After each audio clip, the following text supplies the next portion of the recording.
Square Enix has already sold Eidos and Crystal Dynamics to Embracer Group back in May, but rumor has it that they are looking to sell more of the company. And that rumor is no longer a rumor because it was confirmed on their most recent earnings call. Let's talk a bit about this story and what could happen with Square Enix in the near future.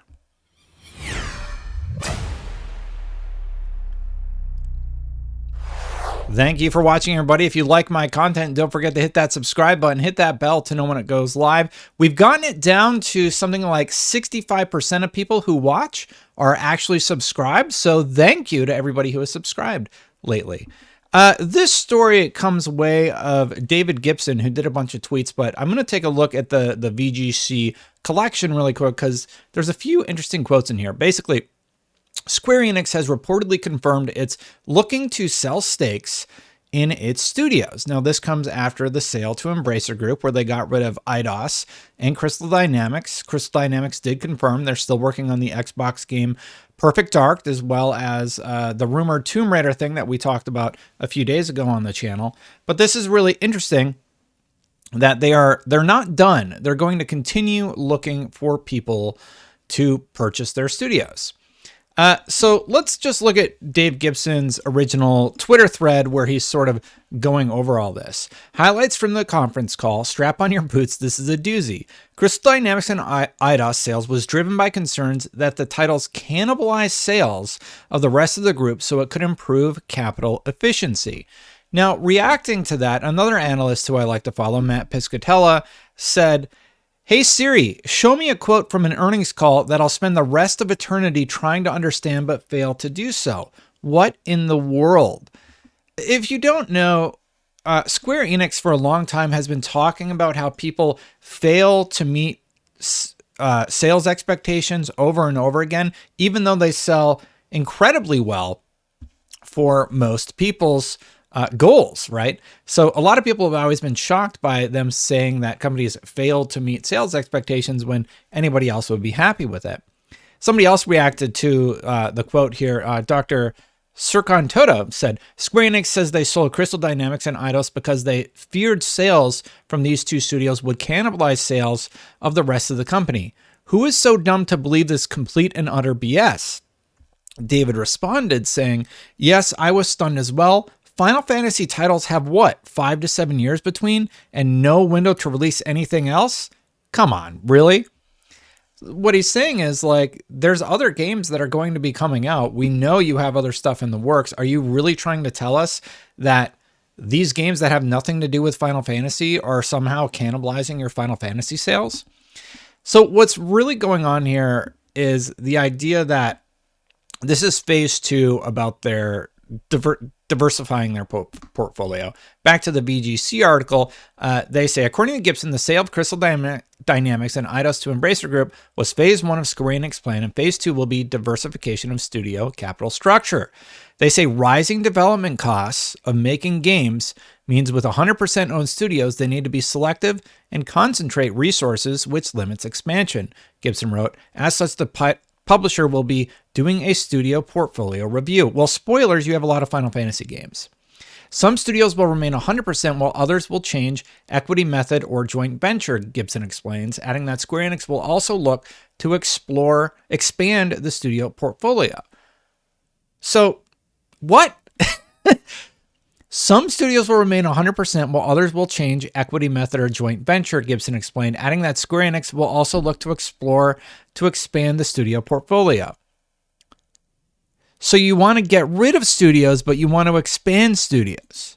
I don't really get it. Like, I don't understand how Square Enix works, because they talk about how they're not making enough money on all these games that are obviously profitable.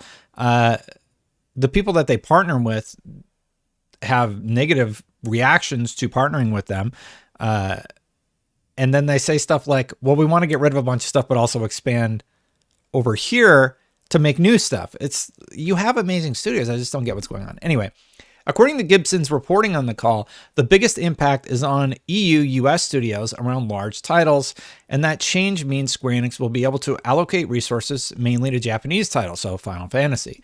So Square Enix is looking to sell stakes in its studio to others to improve capital efficiency.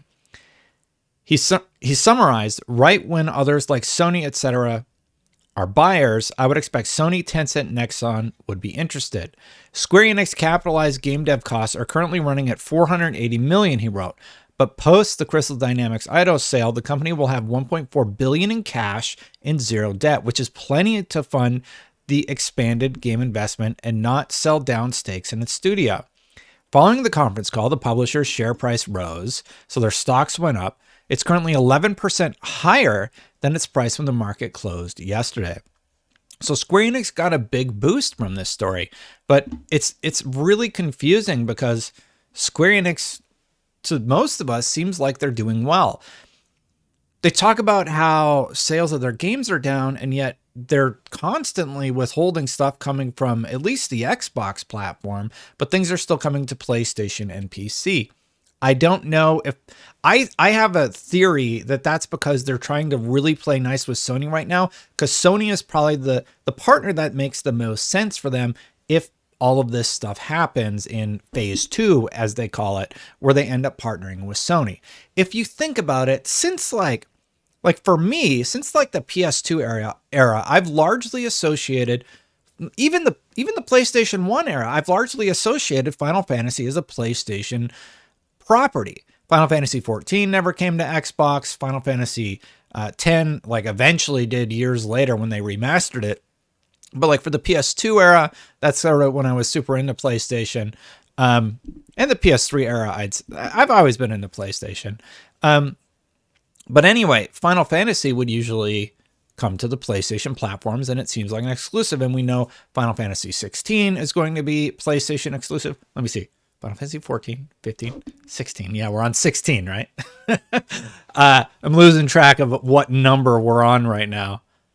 Whatever. The new Final Fantasy is going to be PlayStation exclusive as far as we know. 14 is still console exclusive to PlayStation. And then beyond that, like, oh, the Final Fantasy VII remake. That was supposed to be a timed exclusive, but we still have no window for an Xbox release. So to me, it just makes sense that, okay, look, you're already like keeping everything on the PlayStation platform. Just go ahead and announce that they're going to be your official partner and call it a day. However, there are a few other options. There's Tencent, who recently also said they want to increase their stake. I believe it was Tencent who wanted to increase their stake in Ubisoft from the Guillemot family. And there's also Embracer Group that could look to buy more. But Sony seems like the one that would be most likely. And with everything going on with the Activision merger, I think Sony should actually take that if the opportunity makes sense. Like, as a gamer, of course I want games to be on everything. But when you're talking about business strategy, it would make a lot of sense for Sony and Square to partner up in some sort of exclusivity deal, or for Sony to outright buy those games and just make them exclusive. Like, stop leaving Xbox gamers hanging in the wind, not knowing if they're going to be exclusive. Just be clear as day. Yeah, these are always going to be on PlayStation. That ambiguity, I think, is what drives a lot of people crazy, right? Anyway, thank you so much for watching. That's sort of my 2 cents on the situation. I think I did a story about this not that long ago. Wanted to talk about it real quick one more time. So thank you for watching. If you like my content, hit that subscribe button, hit that bell. Man, that old school subscribe button animation. Thank you to everybody who subscribed recently, getting those numbers down. But still, 65% of you not subscribed? What's up with that? Thank you to the members that support this channel, allowing me to make these goofy videos where I do a bunch of flubs throughout. But I appreciate your support. And if you want to support this channel, you can hit that join button right down there. I'm going to get out of here. And again, I don't know where I got to move my buttons around because I forgot this outlet. I'm going to get out of here. I'll see you for the next one. Bye for now, everybody. Have a good weekend.